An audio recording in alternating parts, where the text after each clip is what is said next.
നമസ്കാരം. സുകുമാരൻ നായർ NSS സമുദായത്തിന്റെ അനിഷേധ്യ നേതാവാണെങ്കിൽ communist പ്രസ്ഥാനത്തിന്റെ അവസാന വാക്കും കേരളത്തിന്റെ മുഖ്യമന്ത്രിയുമാണ് പിണറായി വിജയൻ. മുഖ്യമന്ത്രി ഒരു വാക്ക് പറഞ്ഞാൽ വാക്കാണ്. അതിനെ തിരുത്താൻ CPM നേതാക്കൾ വരെ ഭയക്കും. അതാണ് കേഡർ പാർട്ടി. എങ്കിലും ഗതാഗത മന്ത്രി KB ഗണേഷ് കുമാറിന്റെ വണ്ടിക്കൊരു ലാഞ്ചൽ പോലെ.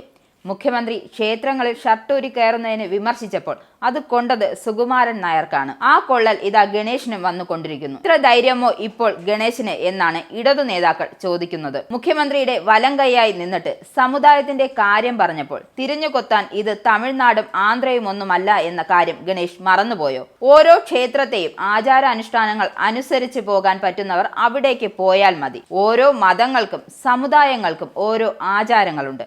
അത് പാലിക്കാൻ നമ്മൾ ബാധ്യസ്ഥരാണ് എന്ന ഗണേശിന്റെ വാക്കുകൾ വെള്ളടി പോലെയാണ് CPM കാണുന്നത്. ഇനി വരാനുള്ളത് വൈകില്ല എന്നേ പറയാനുള്ളൂ. ക്ഷേത്രങ്ങളിൽ ഷർട്ടിട്ടു കയറുന്ന മുഖ്യമന്ത്രിയുടെ നിലപാടിനോട് കടുത്ത എതിർപ്പാണ് മന്ത്രി ഗണേഷ് കുമാർ പ്രകടിപ്പിച്ചിരിക്കുന്നത്. NSSന്റെ നിലപാടിനൊപ്പം നിൽക്കുകയാണ് ഗണേഷ്. ഇക്കാര്യത്തിൽ സുകുമാരൻ നായർ പറഞ്ഞതാണ് ശരിയെന്നാണ് ഗണേഷിന്റെ നിലപാട്. സമുദായങ്ങളെ വെറുപ്പിക്കാൻ രാഷ്ട്രീയ നേതാക്കൾ ഒരുക്കമല്ല. സമുദായങ്ങളെ കയ്യിലെടുത്താൽ നല്ലൊരു ശതമാനം വോട്ടും കൂടെ പോരും എന്നത് സത്യമാണ്. ഈ സത്യം അറിഞ്ഞു വെച്ചിട്ടും ഒരിക്കലും സമുദായങ്ങളെ വെറുപ്പിക്കില്ല. അതിന്റെ മറ്റൊരു ഉദാഹരണമാണ് മുഖ്യമന്ത്രി കസേര സ്വപ്നം കണ്ട രമേശ് ചെന്നിത്തല വീണ്ടും നായർ സമുദായത്തെ കൂട്ടുപിടിച്ചിരിക്കുന്നത്. അതുകൊണ്ടാണ് സുകുമാരൻ നായർ പറഞ്ഞത് ചെന്നിത്തല NSSന്റെ പുത്രനാണെന്ന്. എന്തായാലും ഈ സമയത്താണ് ക്ഷേത്രപ്രവേശനത്തിന്റെ വിവാദമായ പരാമർശമുണ്ടായത്. അതിനു മറുപടിയുമായി അരങ്ങുകൊഴുത്തതും. എന്ത് അനീതി കണ്ടാലും അല്ലെങ്കിൽ പറയാനുള്ള കാര്യങ്ങൾ കൃത്യമായി പറയാനുള്ള ചങ്കുറ്റം ഗണേഷ് കുമാറിനുണ്ട്. അതാണ് സംഭവത്തിൽ ഗണേഷ് കുമാറിന്റെ അഭിപ്രായത്തോട് പ്രകടമായത്. താൻ ഉൾപ്പെടുന്ന സർക്കാരാണെങ്കിലും വിയോജിപ്പാണെങ്കിൽ അത് തുറന്നു പറയാനുള്ള ആർജവം ഗണേഷ് കുമാറിനുണ്ട്. ഓരോ ക്ഷേത്രത്തിനും ഓരോ ആചാരമുണ്ട്. അത് നിശ്ചയിക്കുന്നത് തന്ത്രിമാരാണ്. ഭരണാധികാരികൾക്ക് മാറ്റം ആവശ്യമുണ്ടെങ്കിൽ തന്ത്രിയുമായി സംസാരിച്ച് ദേവപ്രശ്നം മറ്റോ വെച്ച് നോക്കാം.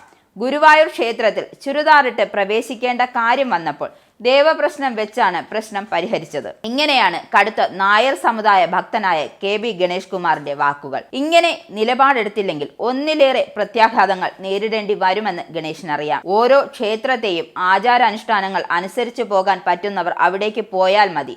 ഓരോ മതങ്ങൾക്കും സമുദായങ്ങൾക്കും ഓരോ ആചാരമുണ്ട്. അത് പാലിക്കാൻ നമ്മൾ ബാധ്യസ്ഥരാണ്. കാലത്തിനനുസരിച്ച് മാറ്റങ്ങൾ എപ്പോഴും ഉണ്ടാകും. ശിവഗിരി തീർത്ഥാടനത്തിന്റെ ഭാഗമായുള്ള സമ്മേളനം ഉദ്ഘാടനം ചെയ്ത് സംസാരിക്കുമ്പോഴായിരുന്നു മുഖ്യമന്ത്രിയുടെ വിവാദ പരാമർശമുണ്ടായത്. ക്ഷേത്രങ്ങളിൽ ഉടുപ്പൂരിക്കൊണ്ടുള്ള ദർശനത്തിൽ സാമൂഹിക ഇടപെടൽ ഉണ്ടാകണമെന്ന് മുഖ്യമന്ത്രി പിണറായി വിജയൻ ചൂണ്ടിക്കാട്ടിയിരുന്നു. കാലാന്തരത്തിൽ ഇതിന് മാറ്റമുണ്ടാകുമെന്നും അഭിപ്രായപ്പെട്ടു. സനാതന ധർമ്മത്തിലൂടെ സ്ഥാപിക്കാൻ ശ്രമിക്കുന്നത് ബ്രാഹ്മണ്യാധിപത്യത്തിന്റെ രാജവാഴ്ചയാണ്.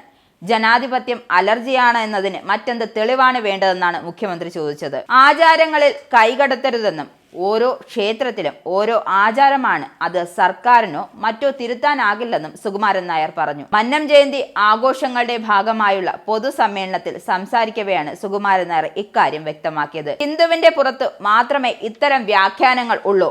ക്രിസ്ത്യാനികൾക്കും മുസ്ലിം വിഭാഗത്തിനും അവരുടെ ആചാരങ്ങളുണ്ട്. വിമർശിക്കാൻ ഇവിടുത്തെ മുഖ്യമന്ത്രിക്കോ ശിവഗിരി മഠത്തിനോ ധൈര്യമുണ്ടോ? എല്ലാ ക്ഷേത്രങ്ങൾക്കും അതിൻ്റെ ആചാരങ്ങളുണ്ട്. ഓരോ ക്ഷേത്രങ്ങളുടെ ആചാര അനുഷ്ഠാനങ്ങൾക്കനുസരിച്ച് പോകാൻ സാധിക്കണം. NSSന്റെ അഭിപ്രായം അതാണ്. ഉടുപ്പില്ലാത്ത ക്ഷേത്രങ്ങൾ അങ്ങനെ തന്നെ പോകണം. ഹിന്ദുവിന്റെ നേരെ എല്ലാം അടിച്ചേൽപ്പിക്കാമെന്ന തോന്നൽ പിടിവാശി അംഗീകരിക്കാനാവില്ല എന്നും അദ്ദേഹം പറഞ്ഞു.